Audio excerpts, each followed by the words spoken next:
Welcome to Transformational Vedic Astrology. This week we're going to talk about the chart for Jiddu Krishnamurti, a very famous teacher for the Theosophical Society, followed by many, inspired many people, said to be enlightened.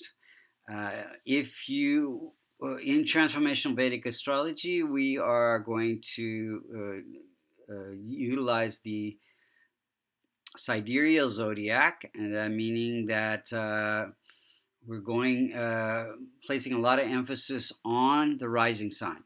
So, if you were to look at the eastern horizon when he was born, you would see the constellation associated with Capricorn rising at 26 degrees. 26 degrees becomes very powerful, and we call it the most effective point of every house. So any planet within 5 degrees of this rising sign degree has a lot of impact in his chart, like Rahu and Ketu and the Sun as well.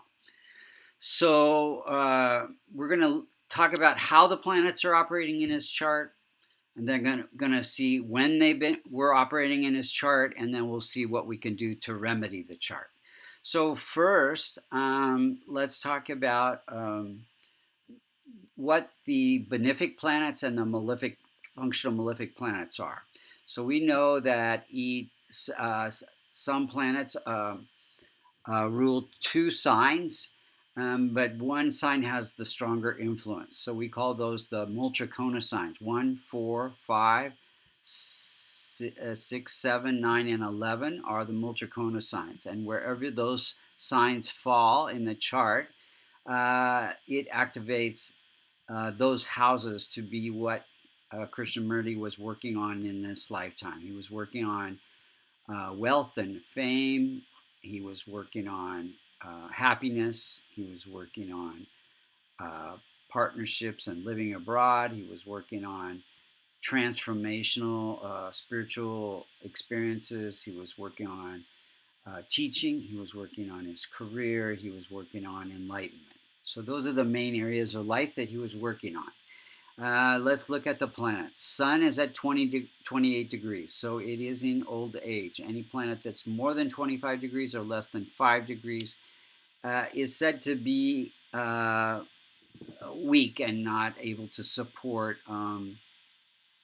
its own significations. It's ruling the house of death-like experiences, transformations, occult research, spiritual research, and so it is placed in the house of happiness. So through spiritual research, he gained happiness.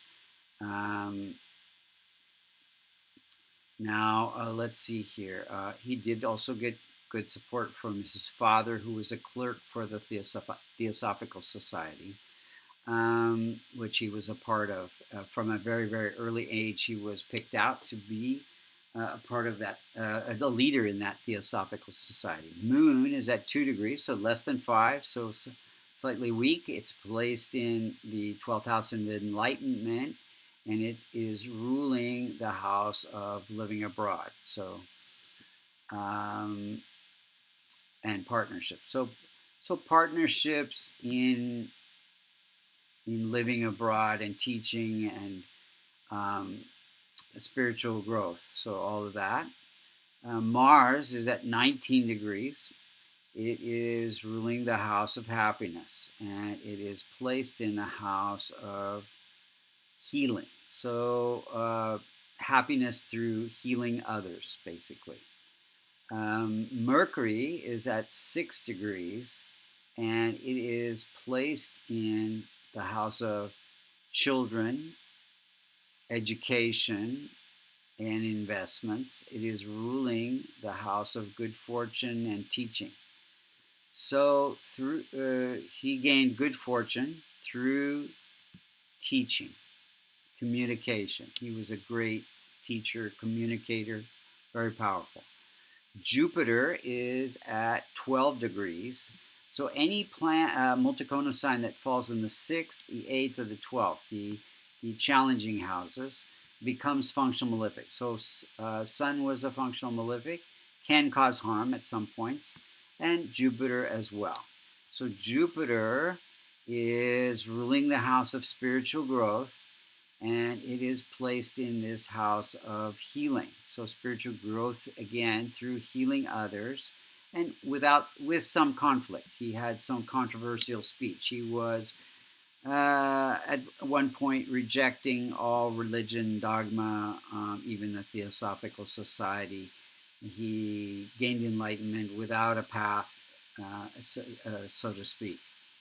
So he rejected the norms. And then because it is weak, and it's placed in this house of debts and health issues, so it can delay or deny children. Jupiter's also children. So Venus is at 6 degrees. It is ruling the career house, and it is again placed in this house of healing. So career through healing others. And then also it represents wife. And because it's weak in this house, it can delay or marriage or deny marriage. So I don't think he was ever married. Saturn is at 10 degrees. It is ruling the house of wealth, recognition, and continuation of the marital bond, placed in the house of career. So it says he can have a career through his recognition. See, so hold on. So Saturn, yeah. So Saturn is placed here. So recognition, fame, and wealth through his career. And Saturn in this case representing service to humanity. Rahu in K2. K2 is close to the most effective point as well as Sun. So they have some power. He did have that good support from his father. So K2 is here in this house of transformation. So this may have a lot to do with his spiritual journey being very prominent in his life. He, K2 is the planetary node representing a spiritual growth, and it's in this house of research into spiritual growth. So very powerful in his chart for enlightenment. And then Rahu is giving strong desire for recognition, and it gives him great charisma, very charismatic speaker, uplifting. So let's look at the timing events when he was born. 1895, during May 12th. Let's go back just a hair. So born during a K2 period. So, that K2 becomes the root of his tree of life. And so enlightenment from a very early age was his destiny, so to speak. And then if we look at 1911, during these are the planetary periods here, Vimshatari planetary periods. He was nominated to, at a young age, be the leader of the Theosophical Society. And so around 2011, let's see, 2011, so right in this here period. So Jupiter is, teacher, his career to be a teacher. Saturn also in service, so strong influence there. And then during a 1921 to 22, during the Sun period, Sun is in this house of inheritance and windfall. So he inherited a lot of money from a wealthy woman, and became enlightened, So sun is this, transformation, enlightenment, and then he, let's see here, uh, his brother died in 1929. Let's see, or 25. Excuse me, 1925. His brother died. So also death-like experience, sun period, of those around you, and then he left the Theosophical Society in 1929, during August of 29. So that would have been in this Moon Rahu period. So Rahu brings about big changes. Moon is separation, or spiritual growth through letting go of attachment. So he let go basically of he felt that the Theosophical Society and all religion was an attachment. So he discarded that and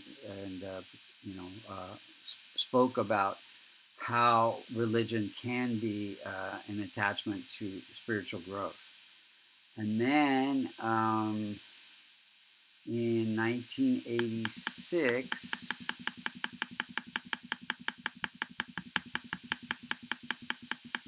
he passed away of liver cancer. So 1986 would be here. So during a Saturn-Venus period. Saturn is representing longevity. Venus is liver. And then if we look at his 86, yeah. And then sun, it's right in that period. Let's see, 217. Oh wait,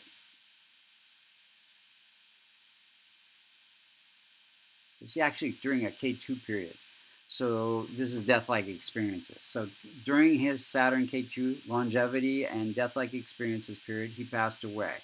And if we look at the transit chart at that time, we see that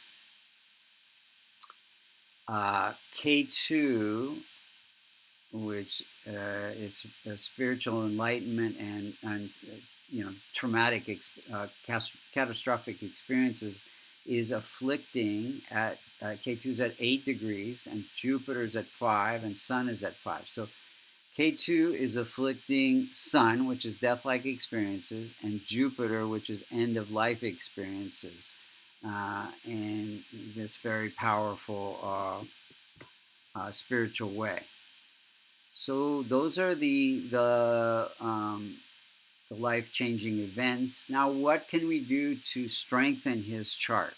So we know that Sun is weak, so we could strengthen Sun by wearing orange colors and a ruby, or a kavash, a locket containing the Devata yantra for the Sun. We could strengthen Moon by wearing white, and again, wearing a moonstone or a kavash containing the Devata yantra for the Moon. We could strengthen Mars by wearing red and